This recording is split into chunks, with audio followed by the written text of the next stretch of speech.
Hello, I'm going to walk you through the K through 3 assessment now. You should have in front of you the K through 3 assessment, which is labeled Phonics Benchmarks Assessment Level K through 3, as well as the paper scoring sheet, which you will use while you're assessing your students. If you are choosing to use the digital version, that's okay too. It works the same way. It'll just help you out to have this in front of you. So the K through 3 assessment, of course, sets us up to be able to instruct our students and to close reading gaps. We want to find out where our students are struggling. If we're starting fresh with an incoming first grader, we may want to see where we are going to start. But basically, we're going to walk our students through every page of this assessment, and we're going to take notes of how many errors they make. And I'm going to walk you through what that means. The general rule, and I'm skipping for a reason, and we'll go back.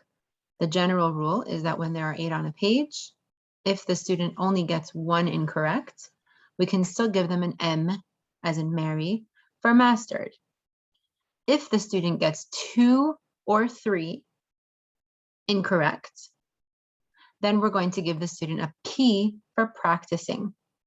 As soon as the student gets 4 incorrect, we're giving them an N for Nancy, which stands for novice, which stands for no, which tells us that that child needs that rule explicitly taught from the beginning, as if they were never exposed to it. Quite possibly they were never exposed to it, never taught it explicitly. So those are the main rules for scoring this assessment. Once again, 1 is M for mastered, 2 or 3 is P for practicing, 4 is N for novice. Now, if you are assessing your student and they already got 4 wrong, there is no reason to continue that page. It doesn't help us with our assessment, and it's just frustrating for the child to keep getting things incorrect. So you can say something like, oh, whoops, we're on the wrong page. I meant to be on this page, and then you can go ahead or go back or whatever it is. But as soon as the child gets 4 incorrect, you're done, you're moving on to the next page, or you're calling it, the end of the assessment, and we'll talk about that soon. The way you would score that, here on the scoring sheet, all of these skills on the left-hand side align directly with the skills on the left-hand side over here. We have, as you see, closed syllable, digraphs, beginning blends.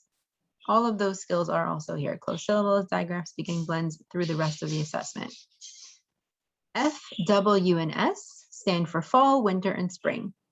Your school may be assessing students fall, winter, and spring. Your school may only be assessing students fall and spring, and that's up to your school, and that's a conversation that we can have. I'm more than happy to, talk that through with you.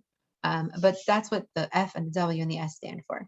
We just spoke about when we would give a child an N, when we would give a child an M, and when we would give a child a P. It's very important to be cautious when giving students M's for mastered, because that means that we will not be going back and reviewing that skill. So we want to make sure that really that student was reading with automaticity or fluency well enough to say that he really has mastered that skill. And I'm going to show you what that might look like. If we're assessing a student on beginning blends, this is actually a little difficult because blends is 1. Let's do welded am and an. If we're assessing a student on welded am and an, and we can say that they got an M for mastered, it would look like this. Bram, cland, strand, stam, tam, fran, grain, plan. Notice they did get 1 wrong, but we are still saying that they mastered this skill, and we would give them an M for mastered. So this rule applies to all of these skills, besides for consonant sounds, short vowel sounds, and long vowel sounds. The reason for this is that if a child misses even 1 consonant sound, and let's go back to the consonant sounds here, even if a child misses 1, we cannot say that we can move on. We have to have students master all of their consonant sounds before we can begin to work with them. We cannot give them a word that includes a consonant sound that they have not mastered yet. So if a student does not get all of the consonant sounds correct, we're giving them an N, because that tells us that we cannot move forward, and that's okay. They need all of their consonant sounds to function within any reading program or any reading. Additionally, if they miss even 1 vowel, we're giving them an N. We cannot move forward until they know all of these vowels. And we'll talk about how to instruct for this, of course, in a different training, and maybe we've already spoken about it. But those are the two exceptions. Consonant sounds and vowels, those need to be at 100%.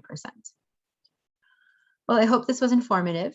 Of course, you're always welcome to reach out to me. I'm always available, and I hope you have a wonderful day.